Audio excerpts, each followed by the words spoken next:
Dr. Stanley Greenberg is a pollster who worked for Bill Clinton, Al Gore, Tony Blair, Nelson Mandela, and he's the author of a book, Rest in Peace, the GOP, How the New America is Dooming Republicans. Dr. Greenberg, welcome to Backstory.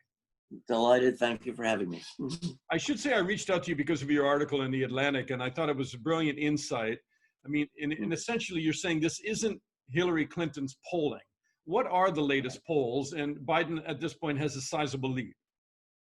Right. And the kind of half the argument is polling has changed. First of all, polling wasn't that wrong nationally in 2016. It was wrong in the states, where the state polling really missed it, but not the national number. But also, there was a huge underrepresentation of white working class voters in the polling in 2016. That missed the fact that there was like all of these, new working class voters coming in to support Trump.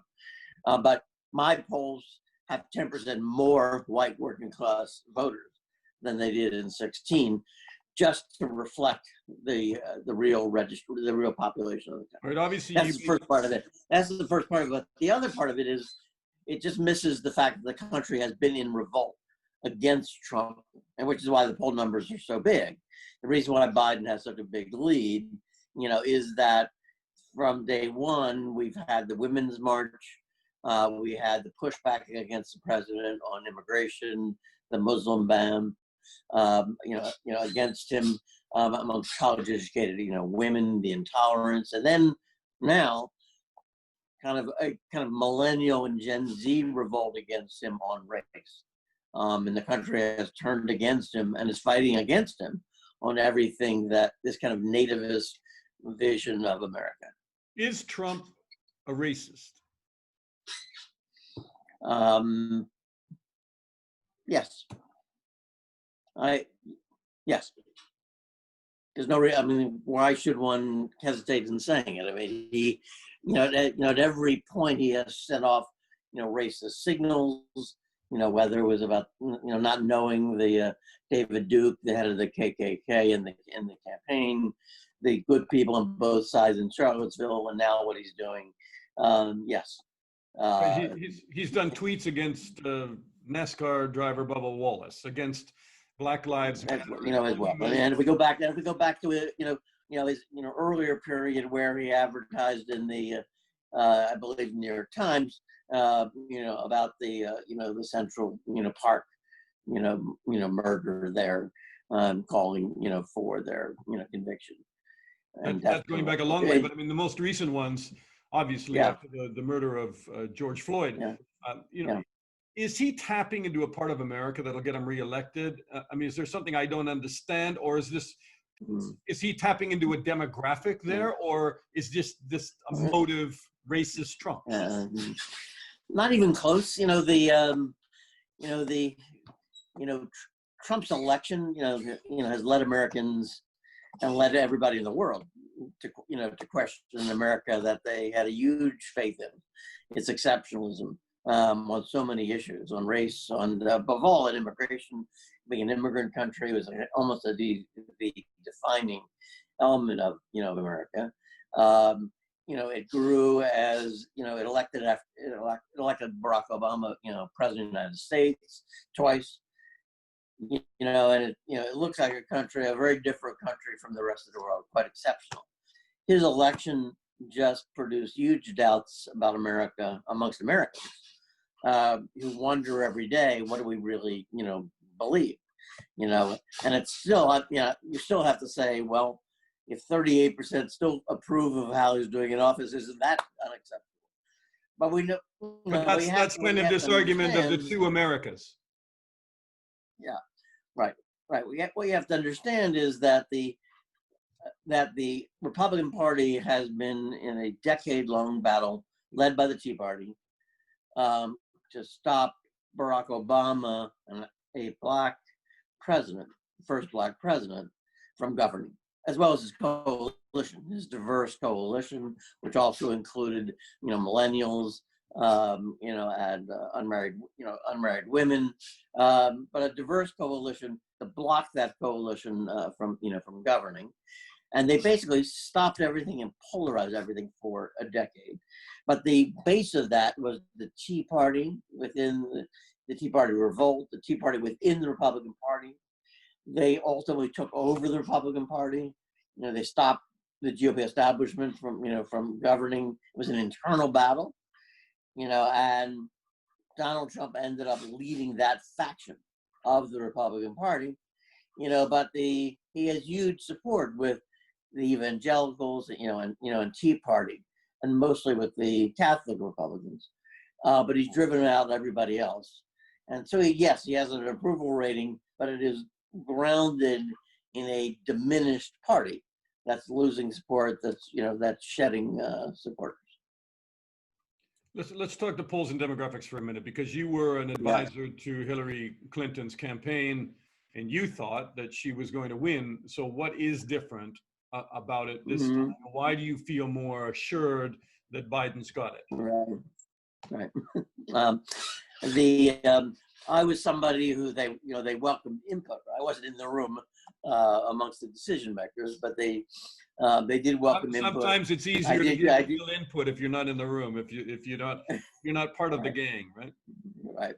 But I did communicate with her and Podesta and Robbie Mook and the others who were at the main speechwriters, of the campaign.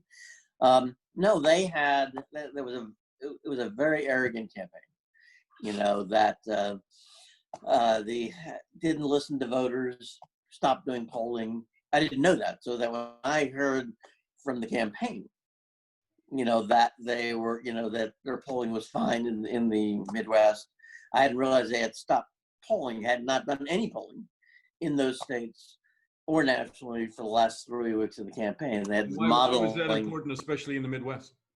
Well, look, the way campaigns are run in America, this is not a proportional system. You have to win each state, and it's a winner-take-all system. So you need to win Michigan, you need to win Pennsylvania, you need to win Wisconsin, and so if you're running a real campaign, so when I'm doing polling, for example, for the Gore campaign, you have a pollster and a campaign in each state. And where are we there? What do we have to do, to win that state and get the electoral college majority? So if you don't have a campaign, which they didn't do any advertising. She never went to Wisconsin and do any polling in a state that they had to win. It's mad. It's malpractice. Similarly in Michigan, they spent more money in trying to pick up an electoral college seat, I think, in Nebraska or Kansas, rather than be sure of winning Michigan. And so one of her gaffes was to describe half of Trump's supporters as deplorables, right. And walked right into what you've termed a white working class revolt against the elites. I mean, why did they revolt last election and they won't this time? Look, I think that's actually the most important piece of what about the polling. Obviously, I talked about that earlier, but it's also the most important piece of what was happening in 2016. And there you were looking at a working class revolt that we saw in Britain, with the what happened in the referendum on Brexit, and we saw with Donald Trump, and you saw a working class that in the post-financial crisis had really been crushed. No one had cared very much about their loss of wealth and income and jobs, and their political marginalization in that period. And Trump, Brexit in Britain, but Trump in the U.S. Really captured that, galvanized that. Why won't he again? And there was and there, if you look in the primaries and the general, there was like steady increased registration of white working class voters to come in and vote for Trump. So they came in excess, to produce that result. But we've had the opposite. Every trend has moved in the opposite direction. She didn't campaign with white working class voters. She thought when she lost badly to them in Michigan, she thought she couldn't win them. And she simply decided to compensate by winning the big cities with bigger numbers and minority voters and women voters, all the voters that were Donald Trump was offending.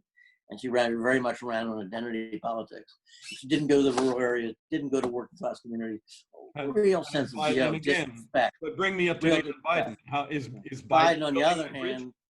Yeah, Biden, in his bones, comes out of that respect for working people.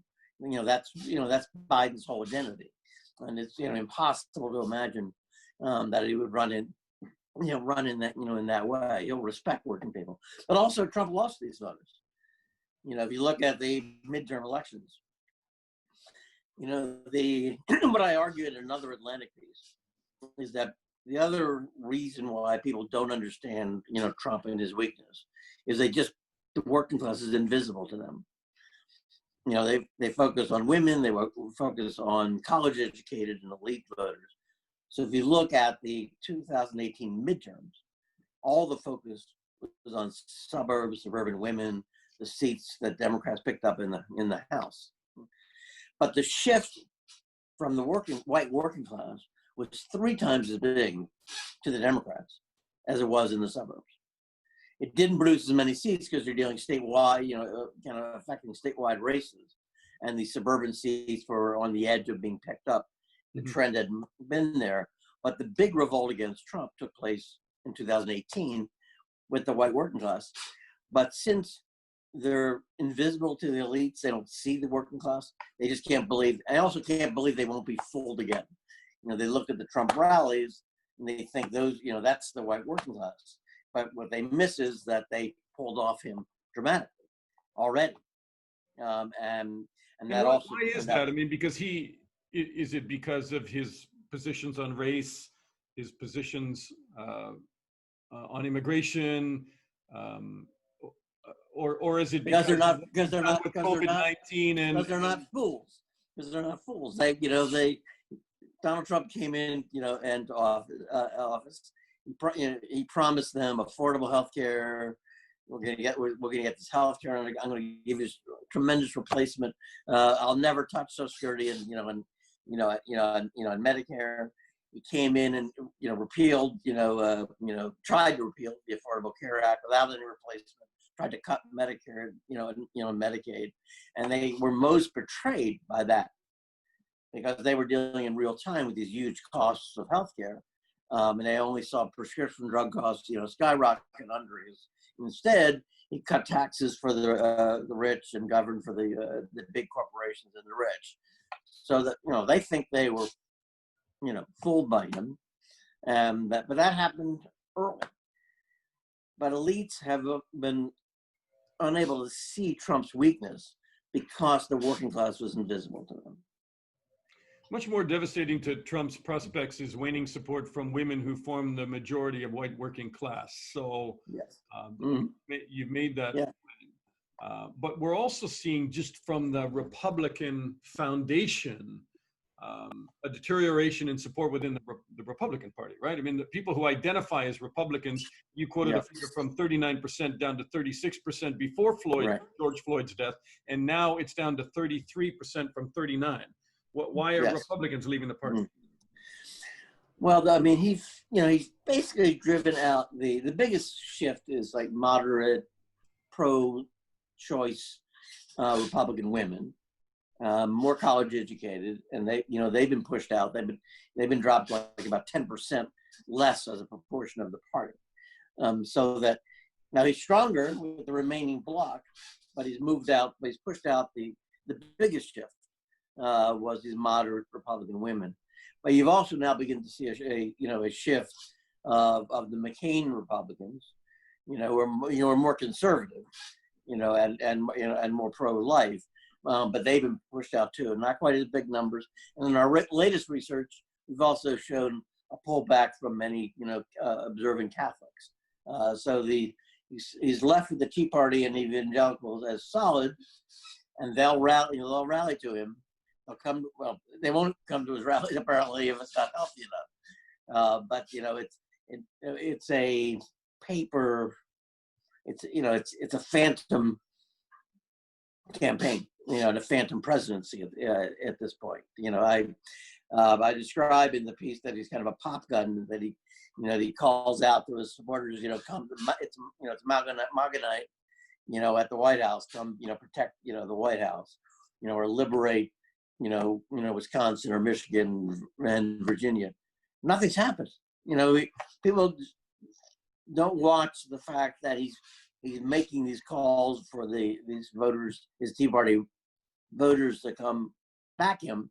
Some come with assault weapons. It's intimidating, but it's not real. It doesn't. You have 24 million people that may have participated in these protests. It's a huge event that's happened with him having this very weak level of support, even at the kind of the anti-political white nationalist bloc he's brought out before. If you were to talk about risks between now and November, and that's a long time in an election campaign, who has the biggest margin of risk, do you think? And you make that point in some of the things you've written, that it's probably more Trump is the one who can step in it rather than Biden. Right. So, I say, first of all, my view is, because I thought Hillary was going to win, I still wanted her to win big, because I wanted her also to win the Congress, and the Senate, as well, because the Senate is so hard, and it's so biased in favor of rural areas and rural states, that it was, critical to try to pick up those Senate seats. So I thought she was going to win. That didn't mean, you didn't do everything possible to get the biggest possible win, against Trump. And they didn't do that. They took for granted they were going to win. And I think the same thing is true here, that you assume that you could lose this. You have to have the biggest possible margin, because we have to have a big Senate win and really have a real control of the federal government when this is over. But there's always uncertainty. What's the uncertainty that's out there? The Democrats are divided. When you see the issues of police, defunding the police, monuments, I would imagine Democrats are divided on where you go with those issues. Repeatedly, Trump is twittering on that, saying law and order. So he obviously sees a chink in the armor. Right.